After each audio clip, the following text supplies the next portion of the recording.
إن الحمد لله والصلاة والسلام على من لا نبي بعده أما بعد فقد قال تعالى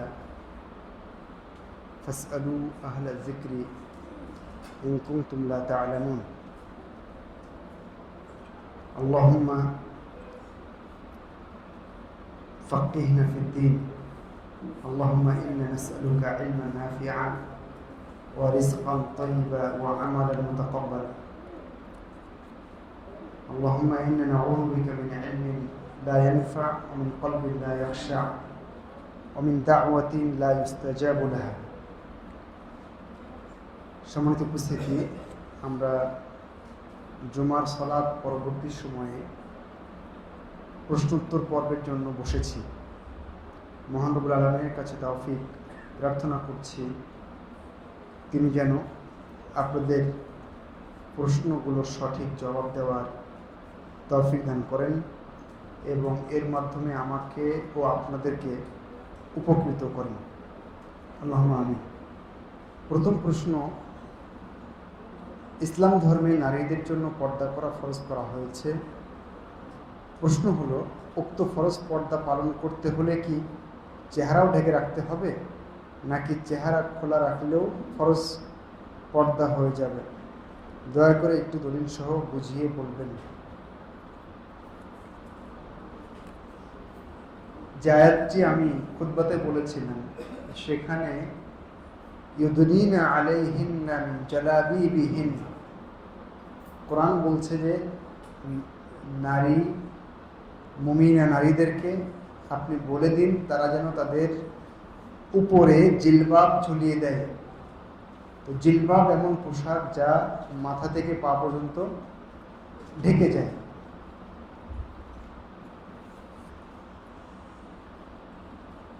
যখন পর্দার আয়াত এবং বিধান নাজিল হলো তখন সাহাবায়ে কেরাম যখন আল্লাহ রাসূলের স্ত্রীদের কাছে কোনো কাজে আসতেন, ফতোয়া জানতে, ইলম নিতে, অন্য কোনো কাজে, তখন পর্দার আড়াল থেকে কাজ করতেন। রাসূলুল্লাহ সাল্লাল্লাহু আলাইহি ওয়াসাল্লামের স্ত্রীগণ যখন হজ বা উমরায় যেতেন তখন তারা মুখের উপরে পর্দা টেনে দিতেন। সম্ভবত উম্মু সালামা রাদিয়াল্লাহু তাআলা আনহা বলছেন যে যখন আমাদের সামনে বেগানা পুরুষ যেত তখন আমরা পর্দা টেনে দিতাম। তার মানে হজে মুহরিম কোনো ব্যক্তি, কোনো নারী, পুরুষ সবাইকে মুখ খোলা রাখতে হয় হজে, কিন্তু বেগানা পুরুষ যদি থাকে তাহলে মুখ ঢাকতে হয়। তার মানে হজে নারীদের মুখ খোলা রাখার বিধান, সেই জায়গাতেও রাসূলুল্লাহ সাল্লাল্লাহু আলাইহি ওয়াসাল্লামের স্ত্রীগণ কি করতেন? মুখের উপরে কাপড় ঝুলিয়ে দিতেন। মুখ খোলা রাখার বিধান মানে নেকাব বাঁধবে না, এটা নিষেধ হজে, কিন্তু কাপড় অবশ্যই ঝুলিয়ে রাখবে যদি বেগানা পুরুষ থাকে। তার মানে আমি আপনাকে একদম ক্রিটিক্যাল একটা জায়গা আপনাকে দেখাচ্ছি যেখানে স্বাভাবিক অবস্থা হলো নেকাব বাঁধা যাবে না, বেগানা পুরুষ না থাকলে চেহারা খোলা রাখতে হবে। সেই ইহরাম অবস্থাতেও মুখ ঢাকার কথা বলা হয়েছে। তাহলে মানে কিভাবে খোলা রেখে আপনি পর্দা করবেন? আরো কথা হচ্ছে যে চেহারাই হচ্ছে মানুষের সবকিছু, তাই না? এটার কারণে আপনি সবকিছু মাপতে পারবেন, এর কারণে আপনার আকর্ষণ হবে বা বিকর্ষণ হবে, তাই নয় কি? তো সেটা খুললে পর্দার কি হলো? যদিও ফিকহি ক্ষেত্রে উলামায়ে কেরামের ভিতরে এটা নিয়ে মতভেদ আছে, কিন্তু শরিয়াতের সার্বিক দলিলগুলো বিশ্লেষণ করলে এবং সাধারণ যদি আমরা বিবেকও এখানে ব্যবহার করি, সুস্থ বিবেক, কিয়াস, সব কিছু প্রমাণ করে যে পর্দা করা মানে তাকে মুখ সহ সারা শরীর আপাদমস্তক ঢাকতে হবে। আমি একটা হাদিস শোনাই। উম্মু সালামা রাদিয়াল্লাহু তাআলা আনহা বলছেন, আল্লাহ রাসূল বললেন, মেয়েরা টাকনুর নিচে এক বিঘত কাপড় ঝুলিয়ে পড়বে। তখন উম্মু সালামা বলছেন, তাহলে তো পায়ের পাতা বের হয়ে যাবে। তখন আল্লাহ রাসূল বললেন, তাহলে এক হাত ঝোলাবে, জিরা। তখন আল্লাহ রাসূলকে উম্মু সালামা বলছেন, তাও তো পায়ের পাতা বের হয়ে যাওয়ার ঝুঁকি আছে। তখন আল্লাহ রাসূল বললেন, না, এর বেশি না। কি বুঝলেন? পায়ের পাতাও মানুষকে, পরপুরুষকে দেখানো যাবে না, সেখানে আপনি চেহারা কিভাবে দেখাবেন? অতএব সারসংক্ষিপ কথা হচ্ছে, ফরজ পর্দার ভিতরে চেহারাও আছে, যদিও কোনো কোনো আলেম ভিন্ন মত পোষণ করেছেন। আমার কলিগের সাথে ইসলামের বিভিন্ন বিষয়ে আলোচনা হয়। সে অমুসলিম, সে আমাকে বলে, আপনি সুদ অপছন্দ করেন, কারণ ইসলাম নিষিদ্ধ করেছে, আমি কেন করব? এমনকি স্রষ্টা একজন, এটা আমি মানব কেন? আমি তো কোরআন বিশ্বাস করি না, কেন মেনে নিব স্রষ্টা একজন? এক এক মহাদেশে এক একজন থাকলে কি সমস্যা? তার কথা হলো, সব ধর্মই তার গ্রন্থ অনুযায়ী সঠিক। কোরআন ছাড়া আল্লাহ এক, এমন কোনো দলিল কি নবী সাল্লাম থেকে আছে? অসংখ্য দলিল আছে। এটা তো স্বাভাবিক কথা। সৃষ্টিকর্তা একজন। সুতরাং কোরআন এবং হাদিসের অসংখ্য দলিল আমাদেরকে বলে যে আমাদের সৃষ্টিকর্তা কেবলমাত্র একজন। কোরআন বলছে, যদি দুইজন মাবুদ থাকতো তাহলে দুনিয়াতে এবং আল্লাহর সৃষ্টিতে কি হতো? আসমান জমিনে ফাসাদ লেগে যেত, ঝগড়া লেগে যেত, মারামারি লেগে যেত, সব কোনো কিছু ঠিক থাকতো না। সেজন্য এটা খুবই স্বাভাবিক কথা, যখন মহান রব, এমন অন্য ধর্মের মানুষও, এমনকি হিন্দুরাও যারা মূর্তি পূজা করে, তারাও কিন্তু একজনকেই, চরম বিপদের সময় একজনকেই বিশ্বাস করে, বলে উপরওয়ালা। তার মানে একজনকে তারাও মেন করে। সুতরাং এটা মানুষের একেবারে দলিলে যেমন আছে, মানুষের স্বাভাবিক প্রবৃত্তিও তাই বলে। সেজন্য কোনো মানুষকে যদি সব কিছু মুক্ত চিন্তা চেতনা, মুক্ত কোনো জায়গায় রাখা হয়, স্বাভাবিকভাবে সে বেড়ে ওঠে, তাহলে তার মন বলবে যে সৃষ্টিকর্তা একজন। ইসলাম কেবলমাত্র পিওর এবং একমাত্র জীবন ব্যবস্থা, এটা সে মেনে নিতে বাধ্য। সেই ফিতরাত দিয়ে, প্রকৃতি দিয়ে মহান রব্বুল আলামিন আমাদেরকে সৃষ্টি করেছেন। সুতরাং দলিল, স্বাভাবিক ফিতরাত সব কিছু প্রমাণ করে যে সৃষ্টিকর্তা একজন, এবং কেবলমাত্র ইসলামই আল্লাহর কাছে গ্রহণযোগ্য জীবন ব্যবস্থা। অন্য কোনো জীবন ব্যবস্থা তিনি কখনোই গ্রহণ করবেন না। এরপরে প্রশ্ন হচ্ছে, এক বৈঠকে বলে 3 তালাক, এক বৈঠকে 3 তালাক দিলে কি তালাক হয়ে যাবে?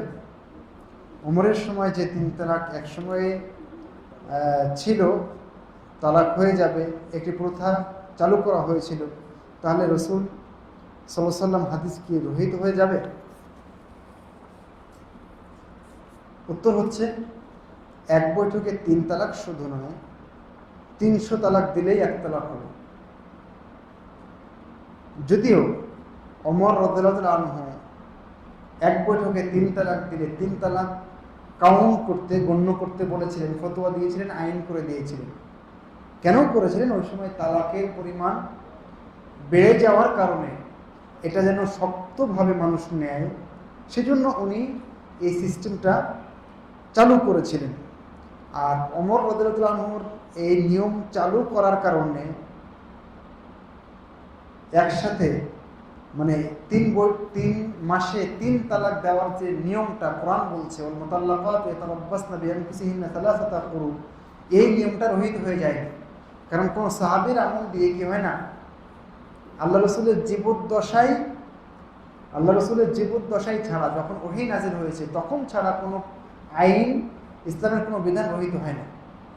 সুতরাং ওমর রাদিয়াল্লাহু আনহুর এই নিয়ম কখনো সেই অমুক সিস্টেমকে রহিত করে না। সেই হিসেবে আমরা বলতে পারি যে এক বৈঠকে যে কয়টা তালাকই আপনি দিন না কেন, সেটা 1 তালাক হিসেবেই গণ্য হবে। কোরআন বলছে যে ওয়াল মুতাল্লাকাতু ইয়াতারাব্বাসনা বিআনফুসিহিন্না সালাসাতা কুরু, যারা তালাকপ্রাপ্ত নারী তারা 3 কুরু পর্যন্ত অপেক্ষা করবে। 3 কুরু বলতে হায়েজ বা তুহুর, 3 তুহুর বা 3 হায়েজ পর্যন্ত অপেক্ষা করবে। অর্থাৎ আমরা যদি বলি তাহলে 3 মাস বলা যেতে পারে আপনাদের বোঝার সুবিধার্থে। তাহলে 3 মাস কেন অপেক্ষা করবে? তার মানে প্রতি মাসে তাকে একটা করে তালাক দিবে। এই মাসে তালাক দিবে, আগামী মাস পর্যন্ত ভাববে তালাক দেওয়া কি ঠিক হলো, যাতে ফিরিয়ে নেওয়ার সুযোগ থাকে। ইসলাম এই দিকটা খেয়াল করেছে এবং ঠান্ডা মাথায় তালাক দেওয়ার কথা বলেছে।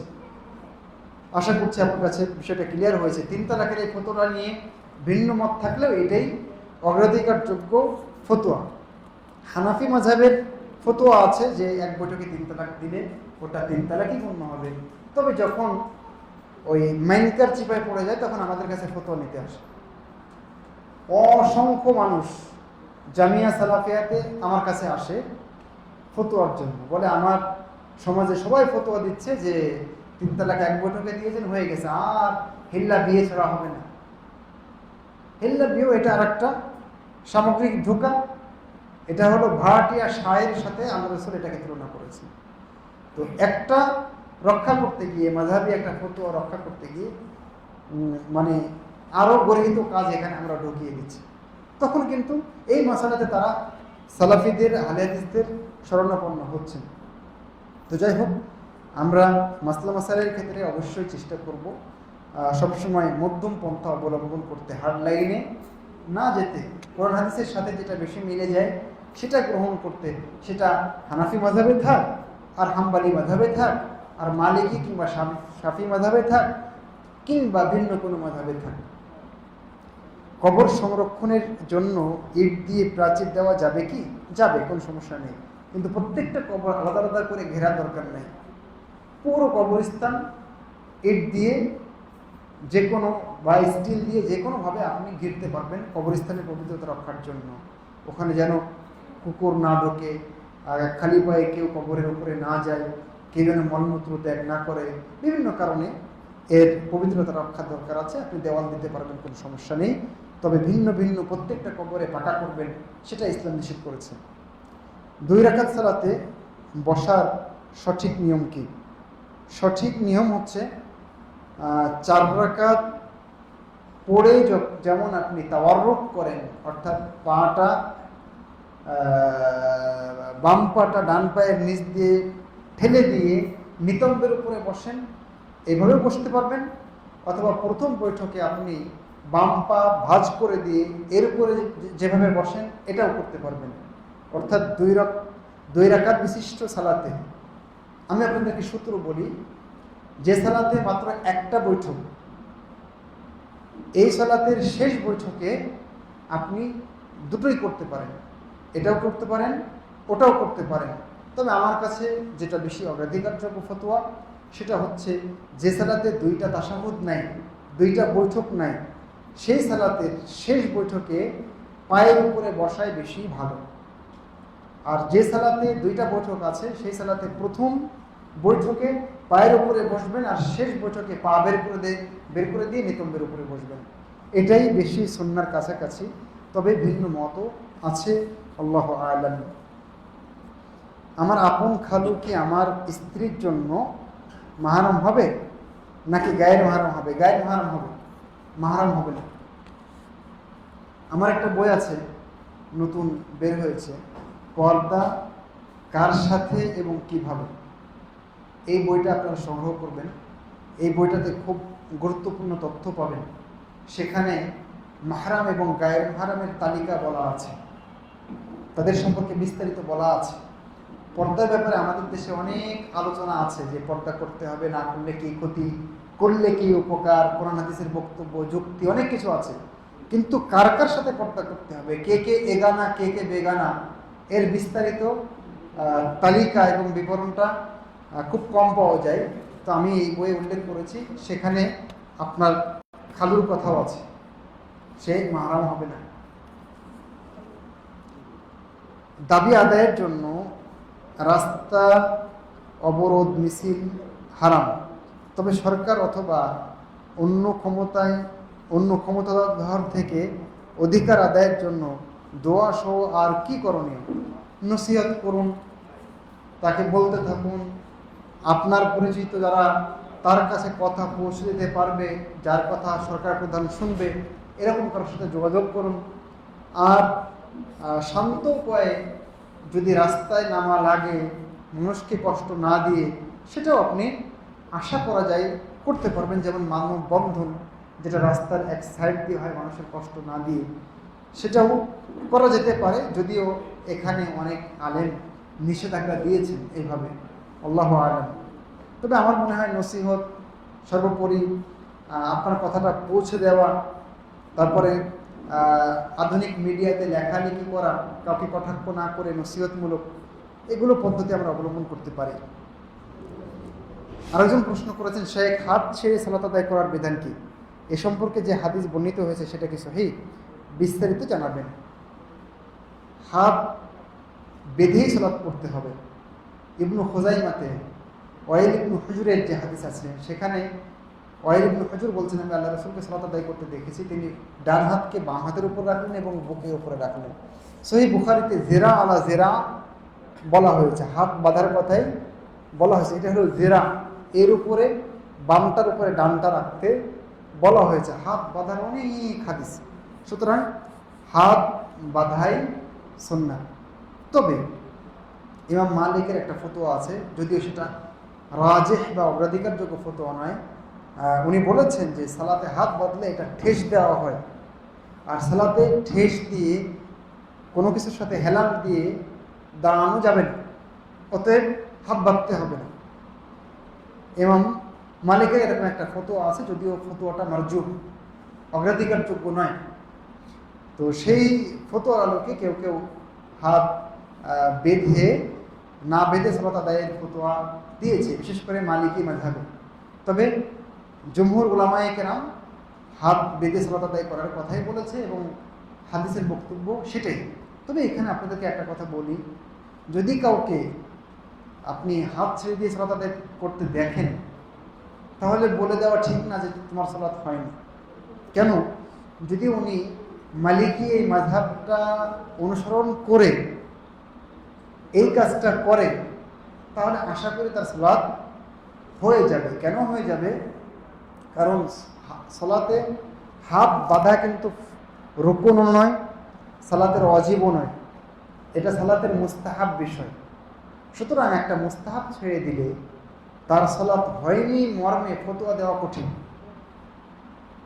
এই জায়গাগুলোতে আমাদের সাবধান থাকতে হবে। যদি আমাদের নসিহত থাকে হাত বাঁধবেন, অনেক হাদিস হাত বাঁধায় এবং বুকের উপরে বাঁধা, হাত বাঁধবেন এই কথাই বলবো।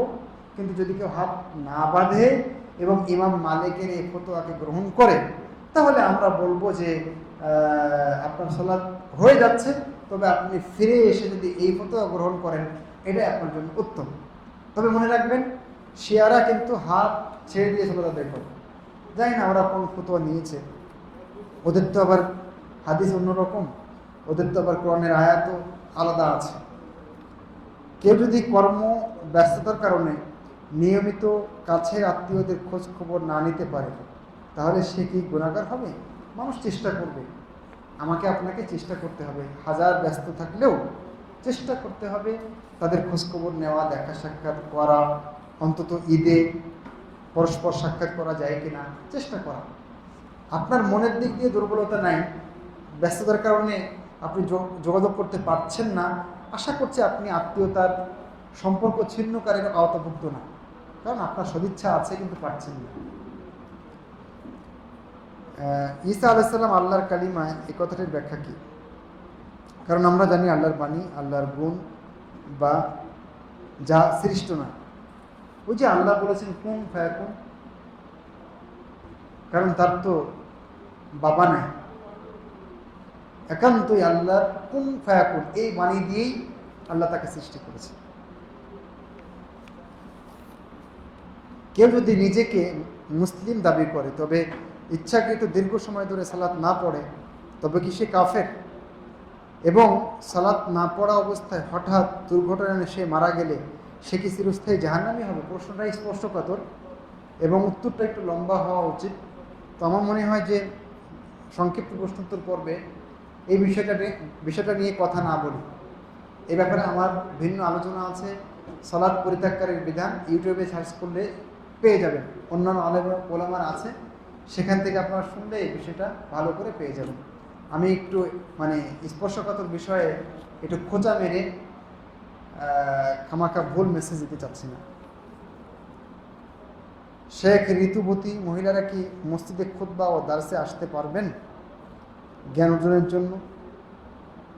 আল্লাহ আপনার জ্ঞানে বারাকা দান করুন ও দুনিয়া ও আখেরাতে কল্যাণ দান করুন, আমিন। মা বোনদের হায়েজ চলা অবস্থায় জরুরি কারণ ছাড়া মসজিদে আসা নিষেধ। জরুরি কারণে তারা মসজিদ দিয়ে অতিক্রম করতে পারবেন, কিন্তু মসজিদে বসতে পারবেন না। কিন্তু যদি এরকম পরিস্থিতি হয় কখনো যে তাকে মসজিদে বসাই লাগছে, যেমন এমন জায়গায় পড়াশোনা করে যে মসজিদ ছাড়া ক্লাস করার ব্যবস্থা নাই, বা পরীক্ষা চলছে, তাকে পরীক্ষা দিতেই হচ্ছে এবং সেই পরীক্ষাটা মসজিদে হচ্ছে, এরকম জরুরি অবস্থা ছাড়া মসজিদে অবস্থান করা ঠিক হবে না, বৈধ হবে না। সেজন্য ইলম অর্জন যদি ফরজে কিফায়া হয়, সেই অবস্থায় আপনি ওই কয়দিন আসবেন না। কিন্তু যদি জরুরি অবস্থা হয়, যেমনটি বললাম পরীক্ষা চলছে, অন্য কোনো হল রুম নাই, মসজিদেই চলছে, এরকম জরুরি কোনো অবস্থা হলে সেক্ষেত্রে আপনি আসতে পারবেন। যারা প্লেনে 17 ঘন্টা জার্নিতে থাকবে, তখন তো ওয়াক্তের টাইম বোঝা যায় না, তখন সালাত কিভাবে আদায় করবে? দেখেন, সালাত পড়ার জন্য আমাদের একটু খেয়াল রাখতে হবে, সালাত কিন্তু জমা করার সিস্টেম আছে। জমা করতে না পারলে কাজা আদায়ের সিস্টেম আছে। জমা করা তো বোঝেন, জোহরকে আসরের সাথে বা আসরকে জোহরের সাথে, অনুরূপভাবে মাগরিবকে এশার সাথে বা এশাকে মাগরিবের সাথে আমরা আদায় করতে পারি সফরের কারণে। অন্য কারণে করা যায়, তবে সফরের কারণে অবশ্যই করা যায়। তো যদি কেউ সফরে যান, তাহলে আপনি এইভাবে জমা করে নিতে পারবেন। তারপরেও যদি সফরে থাকার কারণে আপনি সালাত আদায় করতে না পারেন, তাহলে সেক্ষেত্রে আপনার পরবর্তীতে কাজা আদায়ের সুযোগ থাকে, সুযোগ আছে। যদি এরকম হয় যে অনেক লম্বা সফর, যেমনটা আপনি বলেছেন 17 ঘন্টা, বাহনে এমন অবস্থায় আছেন যে আপনি কিবলামুখী হয়ে সালাত আদায় করতে পারবেন, তাহলে আপনি করে নিতে পারেন। তবে যদি সেটা সম্ভব না হয়, তাহলে সেক্ষেত্রে আপনাকে পরবর্তীতে কাজা আদায় করে নিতে হবে সালাত। আর সবচেয়ে সহজ হলো জমা করে নেবেন। যখন বের হচ্ছেন, ধরেন জোহরে বের হচ্ছেন, তখন জোহরের রক্ত হয়ে গেছে, তখন জোহর পড়বেন, আসর পড়বেন একসাথে, 2 একামাতে, 2 সালামে পড়ে বের হয়ে যাবে। তাহলে মাগরিব পর্যন্ত আর টেনশন নেই। মাগরিব যদি হয়ে যায়, এই সময় বের হন, মাগরিব পড়েন, এশা পড়েন, তারপরে বের হয়ে যান, একদম ফজর পর্যন্ত আর টেনশন নেই। যদি এটা সমন্বয় সম্ভব না হয়, তাহলে সেক্ষেত্রে প্লেনে যদি কিবলা ঠিক থাকে, তাহলে আপনি আদায় করতে পারবেন, যদি রক্ত বের হয়ে যাওয়ার ঝুঁকি থাকে।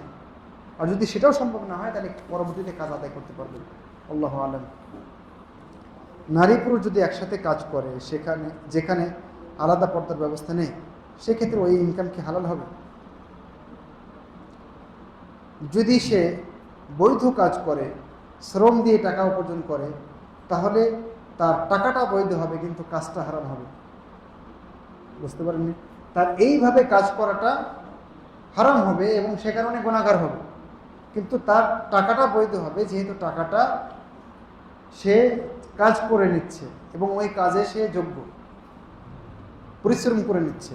ঠিক যেমন কোনো নারী যদি মাহরাম ছাড়া হজ করতে যায়, তাহলে কি তার হজ হবে? ইনশাল্লাহ হজ হয়ে যাবে, কিন্তু মাহরাম ছাড়া সফর করার কারণে সে গুনাহগার হবে। ঠিক এখানে ফতোয়াটা ওরকম। আল্লাহু আ'লাম। নারী পুরুষ কাজ করার জন্য অনেকগুলো শর্ত আছে, সেগুলো আজকে বলতে চেয়েছিলাম, বলা হয়নি।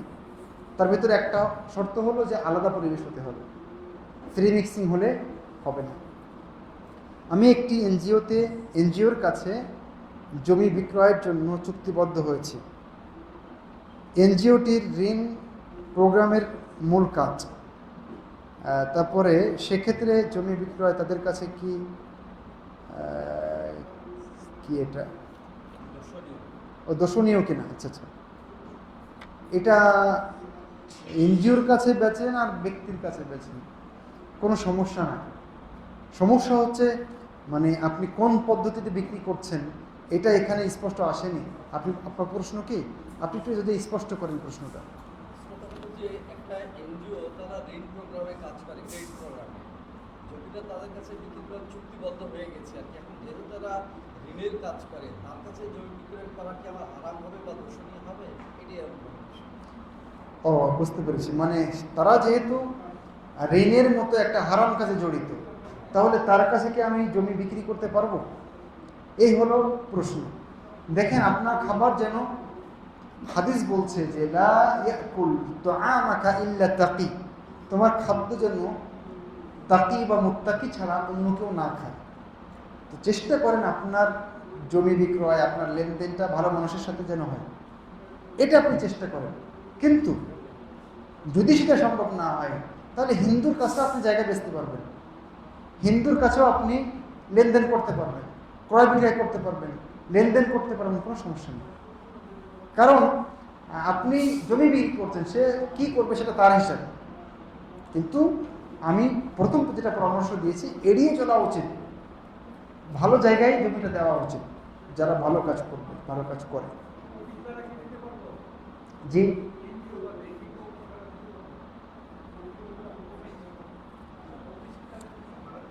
বুঝতে পেরেছি।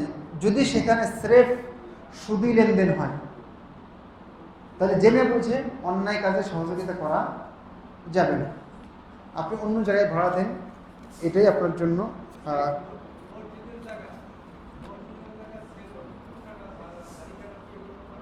জি জি,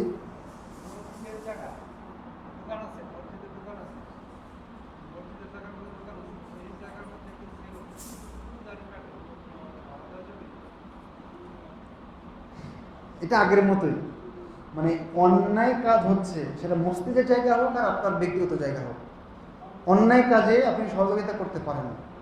আপনি অন্য জায়গায় ভাড়া দিন, অন্য কাজে ভাড়া দিন, সেলুন হিসেবে ভাড়া দিন। কারণ সেলুনে দাড়ি কাটেই, শেভ করেই, যেটা হারাম কাজ, সে কাজে আপনি সাহায্য করতে পারেন না। আপনি বলবেন সে তো কোথাও না কোথাও নিবে, তো নিক, আপনি বেঁচে যান। অন্যের হিসাব আপনাকে দিতে হবে না, আপনাকে আপনার হিসাব দিতে হবে। সর্বশেষ প্রশ্ন সম্ভবত এটা, কোরবানি গরু দিয়ে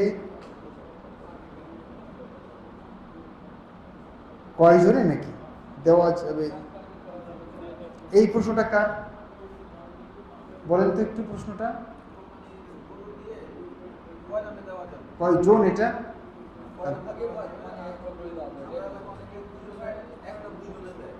ও, বুঝতে পেরেছি। কোরবানির সামনে আসছে, এসব করতে অনেকে আসবে। কোরবানি সর্বোচ্চ গরুতে 7 জন অংশগ্রহণ করতে পারবে, এর কমে যে কয়জন হয় কোনো সমস্যা নেই। সর্বোচ্চ 7 জন, 6 জন, 5 জন, 4 জন, 3 জন, 2 জন, কোনো সমস্যা নেই। একটার ভিতরে আর একটা প্রশ্ন ঢোকায় না, এটা শেষ করি। বলেছি ভাগা কোরবানি গরুতে বা উটে সর্বোচ্চ 7 জন গরুতে, উটে 10 জনের ফতোয়া আছে। এটা হলো সর্বোচ্চ, কিন্তু সর্বনিম্ন 1 জন, মাঝখানে 2 জন, 3 জন, 4 জন, 5 জন, 6 জন, কোনো সমস্যা নেই, করতে পারবে। মৃত ব্যক্তির নামে কোরবানির যে প্রশ্নটা আপনি করেছেন, আপনাকে প্রশ্ন করি যে কোরবানি মৃত ব্যক্তির নামে আপনি কেন করছেন? উনি কি আপনাকে ওসিয়ত করে গেছেন? তাহলে ঠিক আছে। আপনি কি আপনার কোরবানির সাথে আপনার মৃত বাবাকে শরীক করছেন যে আল্লাহ তাকাব্বাল মিন্নি ওয়া মিন আলি বাইতি, আল্লাহ এটা আমার পক্ষ থেকে, আমার পরিবারের পক্ষ থেকে কবুল করো, আর আপনার পরিবারের সদস্য আপনার বাবাও যিনি মারা গিয়েছেন সেই হিসাবে কিনা? তাহলে ঠিক আছে।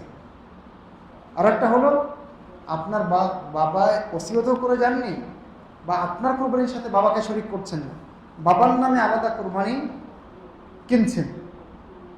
এক্ষেত্রে ফতোয়া হচ্ছে রাসূলুল্লাহ সাল্লাল্লাহু আলাইহি ওয়াসাল্লাম কারো নামে কুরবানি কেনেননি, কুরবানি দেননি।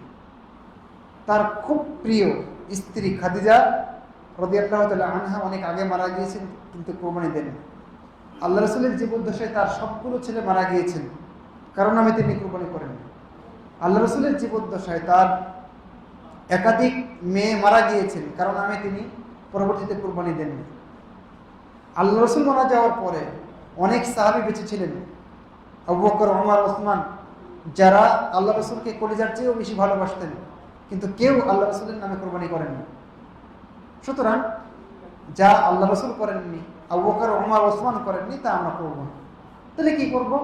ওই টাকা দিয়ে আপনি দান করে দেন, ওই টাকা দিয়ে আপনার বাবার নামে সাদকা জারিয়া করেন। আশা করছি বিষয়টা ক্লিয়ার হয়েছে। তো আমরা শেষ করছি, আজকের মতো প্রশ্ন তো করবো। জাযাকুমুল্লাহু খায়রান। হাযা ওয়াল্লাহু তাআলা আ'লাম ওয়া আহকাম। ওয়া সাল্লাল্লাহু ওয়া সাল্লাম আলা নবিয়িনা মুহাম্মদ ওয়া আলা আলিহি